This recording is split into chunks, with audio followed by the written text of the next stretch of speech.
তাহলে এবার বলেন তো, আপনি মসজিদে নামাজ পড়বেন না বাড়িতে? অনেকেই চিন্তা করতেছেন, হুজুর নামাজের কথা বললেন, অনেক ভাই আছে নামাজই পড়ে, ঠিক কিনা? কেন ভাই তুমি নামাজ পড়ো না কেন? বলে হুজুর নামাজ না পড়লে কি হবে, আমার ইমান ঠিক আছে। আচ্ছা বলেন তো, নামাজ না পড়লে কি ইমান আছে তার? নামাজ যদি না পড়ে আপনার ইমান নাই, নামাজ না পড়লে আপনার মুসলমানিত্বই নাই। কারণ যার নামাজ আছে সে হলো মুসলমান, যার নামাজ নাই সে হলো টাটকা কাফের। কথা কা না, আল্লাহ রাসূল বলেছেন বাইনাল আবদি ওয়া বাইনাল কুফরি তারকুস সালাহ। তুমি নামাজ পড়েছো, তুমি মুসলমান, তোমার নামাজ নেই, তুমি টাটকা কাফের। গানের আসলে মানুষের অভাব নাই, নাচের আসলে মানুষের অভাব নাই, কিন্তু বড্ড অভাব। পৃথিবীতে অনেক মসজিদ আছে, পৃথিবীতে বলবো না, এই গোসাইপাড়া মসজিদেও এমন কিছু মসজিদ আছে যে মসজিদে ইমাম সাহেবেরা মুয়াজ্জিনেরা একা একা আযান দিয়া দুজনে মিলে নামাজ পড়ে যায়, তিনজন নিয়ে একটু জামাতে নামাজ আদায় করবে, এরকম মুসল্লিও অনেক মসজিদে পাওয়া যায় না। যায় আরে আফসোস। প্রশ্ন আপনি কি করবেন? প্রতি বছর আপনি 8টা 10টা করে মাহফিল শুনতেছেন, আপনি নামাজ পড়েন না। আল্লাহর কসম করে বলে যায়, আল্লাহর কসম দিয়ে বলে যায়, মুসলমান ভাইয়েরা বাঁচতে চাইলে আপনাকে নামাজ পড়তেই। সম্মানিত ভাইয়েরা আমার, তাহলে ভালো করে শুনে যান। আল্লাহর নবী বলেছেন, দুনিয়ার পৃথিবীর মানুষ শোনো রে, যদি গুনাহগুলো ক্ষমা করে নিতে চাও তাহলে ভালো করে ওযু করো, হেঁটে হেঁটে হেঁটে হেঁটে মসজিদে গিয়ে সালাত আদায় করো। এটা গিয়ে মসজিদে নামাজ আদায় করলে আল্লাহ আপনার জীবনের গুনাহগুলোকে মাফ করে দিয়ে আল্লাহ পাক আপনার সম্মান মর্যাদা বহু গুণে বাড়ায় দিবে। জোরে জোরে বলি আল্লাহু আকবার। তাহলে আজকের মাহফিলের 1 নম্বর আমল আপনি কি পেলেন ভাই? ওযু করবেন ভালোভাবে, নামাজে যাবেন হেঁটে হেঁটে, পায়ে হেঁটে মসজিদে গিয়ে সালাত আদায় করার চেষ্টা করবেন। আল্লাহ কবুল করুন, বলেন আমিন। 2 নম্বর পয়েন্ট শোনেন, আল্লাহ নবী বলে, দুনিয়ার মানুষ শোনো, যখনই তোমরা ওযু করবা, যখনই তোমরা ওযু করবা, ওযু করার সঙ্গে সঙ্গে তোমরা 2 রাকাত সালাত আদায় করবা। বলেন কয় রাকাত? আপনি যখনই ওযু করবেন, ওযু করার পরে আপনি 2 রাকাত সালাত আদায় করবেন। কেন? হাদিস শোনেন, আল্লাহ নবী বিশ্ব নবী কত চমৎকার করে হাদিস খানা বর্ণনা করলেন। হাদিস খানা ওসমান বিন ইবনে আফফান থেকে বর্ণিত।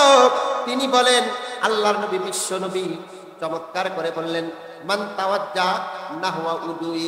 আল্লাহ নবী সুন্দর করে ওযু করলেন। ওযু করার পরে সাহাবাদেরকে বলছেন, সাহাবারা শোনো, আমি যেমন করে ওযু করলাম এইভাবে আল্লাহর যদি কোনো বান্দা ওযু করে, আমার ওযু করার মতো যদি কেউ ওযু করে, ওযু করার পরে সুন্নাহ সাল্লা রাকাতাইনি, 2 রাকাত সালাত আদায় করে, 2 রাকাত নামাজ পড়ে, ওযু করার পরে 2 রাকাত নামাজ যদি কেউ পড়ে, কেমন করে নামাজ পড়বে? লা ইউহাদ্দিসু ফীহিমা নাফসাহু গুফিরা লাহু মা তাকাদ্দামা মিন জাববিহি। কোন ভুল করে না, কোন ভুল করে না। 2 রাকাত নামাজ পড়ার কারণে আল্লাহ পাক ওই বান্দার জীবনের যত অতীত গুনাহ আছে সমস্ত গুনাহগুলোকে আল্লাহ পাক মাফ করে দেয়। ওযু করে 2 রাকাত সালাত যদি আপনি সুন্দর করে পড়েন, 2 রাকাত নামাজ যদি আপনি পড়েন, এই 2 রাকাত নফল নামাজ পড়ার কারণে আল্লাহ পাক আপনার অতীত জীবনের যত সগীরা গুনাহ আছে সমস্ত গুনাহগুলোকে আল্লাহ পাক মাফ করে দিবেন। আল্লাহু আকবার। সম্মানিত ভাইরা আমার, আপনারা সকলেই জানেন আল্লাহ নবী বিশ্ব নবী জান্নাত পরিভ্রমণ করলেন, জাহান্নাম দেখলেন। নবীজি বলে, জান্নাত যখন আমি দেখতেছিলাম, দেখলাম আমার সামনে দেখলাম হযরতে বিলাল পায়ে স্যান্ডেল পরে ঠক ঠক করে হাঁটছে। সুবহানাল্লাহ। ফজরের নামাজ পড়ে আল্লাহর নবী বিলালকে ডাকলেন, বিলাল, ও বিলাল, বিলাল রে, বলো বলো, ও বিলাল, তুমি চুপি চুপি চুপি চুপি কি আমল করো একটু আমাকে বলো।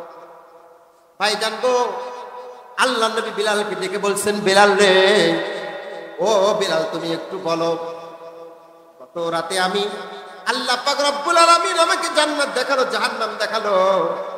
আমি যখন জান্নাত দেখতেছিলাম, জান্নাতের মধ্যে দেখলাম তুমি বিলাল আমার সামনে জান্নাতের মধ্যে পায়ে স্যান্ডেল দিয়ে ঠক ঠক করে হাঁটতেছো। বিলাল বলো, তুমি কি আমল করো?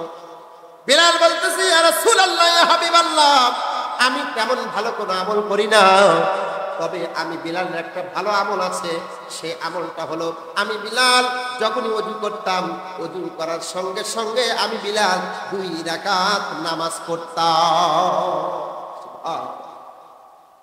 এই কাজ কি আমরা করি ভাই? সোনার ভাই আমার আব্বা জানেরা, শুধু এতটুকু বলবো, খুব মনোযোগ দিয়ে শুনবেন। 2 রাকাত সালাত যদি আল্লাহর রাস্তায় আল্লাহকে সন্তুষ্ট করার জন্য আপনি করতে পারেন মনোযোগ দিয়ে, পুত পবিত্র হয়ে, আল্লাহ পাক এই 2 রাকাত নামাজের মাধ্যম দিয়ে আল্লাহ আপনার জীবনের যত গুনাহ আছে সমস্ত গুনাহগুলোকে মাফ করে দিবে। আল্লাহ পাক কবুল করুক, সকলে বলেন আমিন। আমার আলোচনা কি বুঝতে পারতেছেন? সোনার ভাইরা আমার আব্বা জানে না, এবার 3 নাম্বার গুনাহ মাফের একটা আমল বলবো। সেই আমলটা হলো চেষ্টা করবেন প্রতিটি নামাজ জামাতের সহিত পড়ার জন্য। জোরে বলেন, কার সাথে করবেন? জামাতের সাথে নামাজ পড়ার জন্য চেষ্টা করবেন। কি কারণে?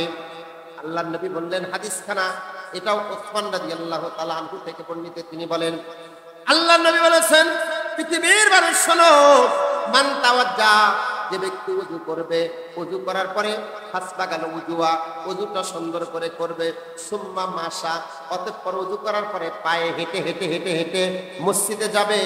কেন? ইলা সালাতিন মাকতুবাতিন, ফরজ নামাজ পড়ার জন্য।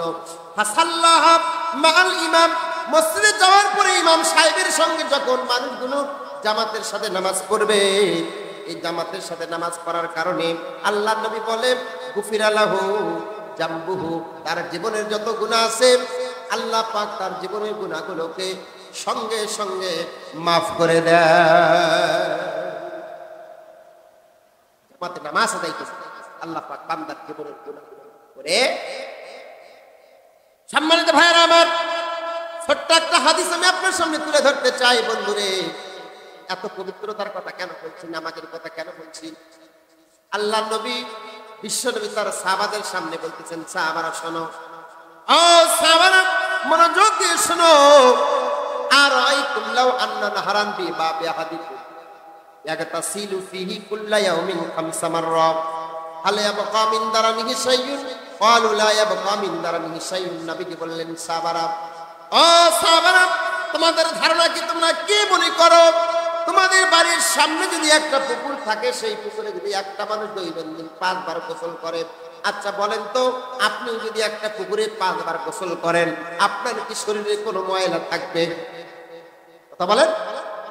নবীজি সাহাবাদেরকে বললেন, সাহাবারা, একটা মানুষ 5 বার গোসল করলে কি তার ময়লা থাকবে? সাহাবারা বলল, ক্বালু লা ইয়া রাসূলুল্লাহ, একটা মানুষ যদি 5 বার গোসল করে তার শরীরে কোনো ময়লা থাকে না। আল্লাহর নবী বলেন, যালিকা মাসালুল খামস ইয়ামহুল্লাহু বিহিন্নাল খাতায়া, 5 বার গোসল করার উপমা, 5 বার গোসল করার এক্সাম্পলটা হলো 5 ওয়াক্ত নামাজের এক্সাম্পল। 5 বার গোসল করলে যেমনি করে কোনো মানুষের জীবনে কোনো গুনাহ থাকে না, আমার আল্লাহ পাক রব্বুল আলামিন বিশ্ব নবীর মাধ্যমে বলে দেয়, দুনিয়ার মানুষ, তোমরা যদি 5 ওয়াক্ত নামাজ পড়ো, 5 ওয়াক্ত নামাজ পড়ার কারণে আল্লাহ পাক রব্বুল আলামিন তোমাদের জীবনের যত গুনাহ আছে সব গুনাহগুলো আল্লাহ পাক মাফ করে দেয়। একটু হাত তুলে কি দেখাতে পারবেন, হুজুর আজকের পর থেকে আর নামাজ কাজা করব না? আছে কি এমন ভাই? একটু হাত তুলে তোলেন হাত। লিল্লাহে তাকবীর, লিল্লাহে তাকবীর। সম্মানিত ভাইরা আমার, এবার 4 নম্বর আমলটা শুনে যান। জীবনের গুনাহগুলো যদি মাফ করে নিতে চান, 4 নম্বর আমলটা শুনে যান। 4 নম্বর আমলটা হলো, আল্লাহর নবী বলে, দুনিয়ার মানুষ, যখন তোমরা পরস্পরে সালাম দাও, দেখা হলে আমরা সালাম দেই, দেই কিনা? মাদ্রাসার ছাত্ররা বেশি বেশি সালাম দেয়। ও সোনার ভাইরা, আমার আব্বা জানেরা, আল্লাহর নবী কয়, পৃথিবীর মানুষ, ভালো করে শুনে যাও, তোমরা যখন একজন আরেকজনের সঙ্গে সাক্ষাৎ করো, দেখা করো, এই দেখা করার সময় যখন তোমরা একে অপরকে সালাম দাও, সালাম দেওয়ার পরে যখন তোমরা মুসাফা করো, হাতে হাত রেখে যখন তোমরা মুসাফা করো, আল্লাহর নবী কয়, দুনিয়ার মানুষ রে, পরস্পরে দেখা করার পরে, সালাম বিনিময় করার পরে যখন একে অপরকে যখন সালাম দিয়া যখন তোমরা মুসাফা করো, মুসাফা করার পরে যখন তোমাদের 2টা হাত যখন 2 দিকে ছিন্ন ভিন্ন করো, এই 2টা হাত 2 দিকে পৃথক করার আগে আল্লাহ পাক রব্বুল আলামিন ওই বান্দার জীবনের যত সগীরা গুনাহ আছে সমস্ত গুনাহগুলোকে আল্লাহ পাক মাফ করে দেয়। আপনার সঙ্গে আমি সাক্ষাৎ করলাম, আপনাকে সালাম দিলাম, সালাম দিয়ে একটু হাতে হাতে মুসাফা করলাম, আসসালামু আলাইকুম। সালাম দেওয়ার পরে মুসাফা করার পরে দুইজনের হাত দুই দিকে পৃথক করার আগেই আল্লাহ পাক দুইজন ব্যক্তির জীবনের যত সগীরা গুনাহ আছে সমস্ত সগীরা গুনাহকে আল্লাহ পাক মাফ করে। ভাইয়া, তাহলে মানুষকে সালাম দিতে হবে, তাই বলে ছেলে মানুষ মেয়ে মানুষকে সালাম দেওয়া যাবে না। সালাম দেওয়া যাবে, মুসাফা করা যাবে যাবে। একটা ছেলে মানুষ যদি মেয়ে মানুষের সাথে মুসাফা করেন, গন্ডগোল আছে না নাই? তবে হ্যাঁ, আপনি আপনার স্ত্রীকে সালাম দিবেন, আপনি আপনার স্ত্রীকে সালাম দিবেন, আপনি আপনার স্ত্রীর সঙ্গে মুসাফা করবেন। এটা করতে পারি না, এটা করতে পারি না। ভাইরা আমার, কি দিয়ে বুঝাবো আমি আপনাকে? সালামের প্রচলনটা বেশি করতে হবে। এই জন্য, কারণ নবীজি বলছেন, আল্লাহ নবী বলছেন, পৃথিবীর মানুষ শোনো, আমার রাসূলকে প্রশ্ন করা হলো, আন্না রাসূলান সাআলান নবী সাল্লাল্লাহু আলাইহি সাল্লাম, ইয়া রাসূলুল্লাহ, আল্লাহর নবীর কাছে একজন আরব মানুষ প্রশ্ন করলেন, নবী জানতে চাই, আইয়ুল ইসলামে খায়রুন, ইসলামের মধ্যে কোন কাজটা উত্তম? আল্লাহর নবী বললেন, ইসলামের মধ্যে দুটি কাজ সর্বোত্তম, একটা হলো তুতইমুত তাআমা, দ্বিতীয় হলো তুকরিউস সালামা আলা মান আরাফতা ওয়া মান লাম তারিফ। একে অপরকে তোমরা সালামের প্রচলন ঘটাও এবং অভাবী মানুষদেরকে, ক্ষুধার্ত মানুষদেরকে তোমরা খাদ্য দাও। যদি তোমরা ক্ষুধার্ত মানুষকে খাদ্য দিতে পারো এবং মানুষকে যদি পরস্পরকে যদি সালাম দিতে পারো, আল্লাহ নবী বলেছেন এই দুইটা কাজ হচ্ছে আমার আল্লাহর কাছে কল্যাণমূলক কাজ, উত্তম কাজ। চিৎকার মেরে বলি সুবহানাল্লাহ। আজ থেকে কি আমরা সালামের প্রচলনটা ঘটাতে পারবো? ইনশাআল্লাহ বলেন। মুসলমানের সন্তান, একটা বিষয় মাথায় রেখো, আমি তুমি যখন আমাদের ঘরে প্রবেশ করি, সালাম না দিয়ে ঘরে প্রবেশ করা জায়েজ নেই। আল্লাহ পাক বলেছেন, লা তাদখুলু বুয়ুতান গায়রা বুয়ুতিকুম হাত্তা তাস্তানিসু ওয়া তুসাল্লিমু আলা আহলিহা। মনে রেখো মুসলমান, অন্যের ঘরে প্রবেশ করতে গেলে, নিজের ঘরে প্রবেশ করতে গেলে তোমাকে সালাম দিয়ে প্রবেশ করতে হবে, অনুমতি নিয়ে প্রবেশ করতে হবে। অনুমতি ছাড়া, সালাম ছাড়া অন্যের ঘরে প্রবেশ করা যাবে? এ ভাই, সালাম দিলে কি টাকা খরচ হয়? মুসাফা করলে কি টাকা খরচ হয়? সালাম দিলে, মুসাফা করলে আল্লাহ পাক আপনার আমার জীবনের যত সগীরা গুনাহ আছে সমস্ত সগীরা গুনাহকে আল্লাহ পাক মাফ। সর্বশেষ 5 নম্বর, জীবনের গুনাহগুলো মাফ করে নেওয়ার জন্য ছোট্ট আরেকটা আমল আমি আপনাদেরকে বলে যাই ভাইরা আমার। ছোট্ট আমল হলো, এটাকে ছোট ভাবার কোনো কারণ নেই। আপনি যখন বাড়ি থেকে বের হয়েছেন, বাড়ি থেকে বের হওয়ার পরে আপনি রাস্তার মধ্যে দেখতেছেন কষ্টদায়ক জিনিস, আমের ছাল, কলার ছাল ইত্যাদি এমন কিছু জিনিস আপনি রাস্তার মধ্যে দেখতে পাচ্ছেন, যে এই জিনিসটা মানুষকে কষ্ট দেয়। আল্লাহ নবী কয়, পৃথিবীর মানুষ শোনো, নবীজি বললেন, হাদিস খারাপ, বুখারীর 2472 নম্বর হাদিস। কি চমৎকার করে নবীজি বললেন। আল্লাহ নবী বলেন, বাইনামা রাজুলুন ইয়ামশি বিতরিকিন, যদি কোনো মানুষ রাস্তা দিয়ে হাঁটতেছে, হাঁটতে হাঁটতে হাঁটতে হাঁটতে ওয়াজাদা গুজলা শাউকিন, কোনো একটা কাঁটা পেল, কোনো একটা কাঁটা পেল, কোনো একটা কষ্টদায়ক জিনিস পেল, পাওয়ার পরে ওই ব্যক্তিটা আখাযাহা, ওই বস্তুটা গ্রহণ করলো, হাত দিয়ে ধরলো, ধরার পরে ওই বস্তুটাকে যখন রাস্তা থেকে দূরে ফেলাই দিল, সরাই দিল, এই ছোট্ট একটা কাজ করার কারণে ফাগাফারা লাহু, আল্লাহ পাক ওই বান্দার জীবনের যত সগীরা গুনাহ আছে সমস্ত গুনাহগুলোকে আল্লাহ পাক মাফ করে দেয়। সম্মানিত ভাইরা, আজকের পর থেকে কি আমরা এই 5টা ছোট্ট ছোট্ট কাজগুলোকে আমরা করতে পারবো? যদি আমরা করি তাহলে আল্লাহ পাক রব্বুল আলামিন আমাদের জীবনের গুনাহগুলোকে ক্ষমা করে দিবে ইনশাআল্লাহ। দ্বিতীয় নাম্বার আলোচনা, যেহেতু এই জায়গায় অনেক মহিলা মানুষ আসছে না, মা বোনেরা আসছে, মা বোনদের দৃষ্টি আকর্ষণ করে বলছি, মা গো মা, ও মা, আপনি আমার কথার দিকে মনোযোগ হন। বাবাজিরা, আপনি আমার কথার দিকে মনোযোগ হন, কারণ আপনার মেয়ে আছে, আপনার বোন আছে, আপনার স্ত্রী আছে। মা গো, ও মা, তোমার বিশাল একটা দায়িত্ব আছে গো মা, এই দায়িত্ব তোমাকে পালন করতে হবে। আল্লাহ নবী বলেছেন, আইয়ুমা ইমরাতিন ইজা সাল্লাত খামসাহা ওয়া সামাত শারাহা ওয়াসাল ফারজাহা ওয়া তাবালাহা ফালতাদখুল মিন আইয়ি আবওয়াবিল জান্নাহ। আমরা প্রত্যেককেই জানি জান্নাতের যে 8টি দরজা আছে, এই 8টি দরজা থেকে একজন মানুষকে বারবার ডাকবে, সুবহানাল্লাহ। একজন মানুষকে 8টা দরজা থেকে ডাকবে, ওয়েলকাম করবে, আসো আসো আমার মধ্যে প্রবেশ করো। হাই হাই ও গোসাইপাড়া এলাকার মুসলমান, তোমাকেও যদি জান্নাতের 8টা দরজা থেকে ডাকে, তুমি খুশি না বেজার? আল্লাহর নবী বলেছেন একজন মানুষকে জান্নাতের 8টি দরজা দিয়ে ডাকবে, সেই ব্যক্তিটার নাম হলো ইসলামের প্রথম খলিফা হযরতে আবু বকর রাদিয়াল্লাহু তাআলা আনহু। জোরে জোরে কোন আল্লাহু আকবার। এবার প্রশ্ন হলো, এই আবু বকর রাদিয়াল্লাহু তাআলা আনহু কি এমন আমল করত যে আমল করার কারণে আল্লাহ পাক রব্বুল আলামিন তাকে এত বড় সম্মান মর্যাদা দিয়েছেন? জানার দরকার আছে না নাই? আছে। সোনার ভাইরা আমার, তাহলে শুনেন, আমার আবু বকর রাদিয়াল্লাহু তাআলা আনহু ইসলামের জন্য কত নিবেদিত প্রাণ ছিল। মুসলমান ভাইরা আমার, হযরত উমর রাদিয়াল্লাহু তাআলা আনহুর কাছে একটা সংবাদ আসলো। উমর রাদিয়াল্লাহু তাআলা আনহু জানতে পারলেন অমুক এলাকায় একজন বৃদ্ধা মা আছে, একজন বৃদ্ধা মা রয়েছে, যেই বৃদ্ধা মায়ের দেখশন করার জন্য কোনো লোক নাই। উমর রাদিয়াল্লাহু তাআলা আনহু চিন্তা করলেন, যেহেতু এই বৃদ্ধা মায়ের কোনো লোক নাই, আমি আবু বকর, আমি হযরত উমর ওই বৃদ্ধা মায়ের খেদমত করব। সুবহানাল্লাহ। খুব মনোযোগ। এবার যান, বসেন, ওই পাশে ঝামেলা করেন না, বসেন। আপনারা কি আলোচনা বুঝতে পারতেছেন?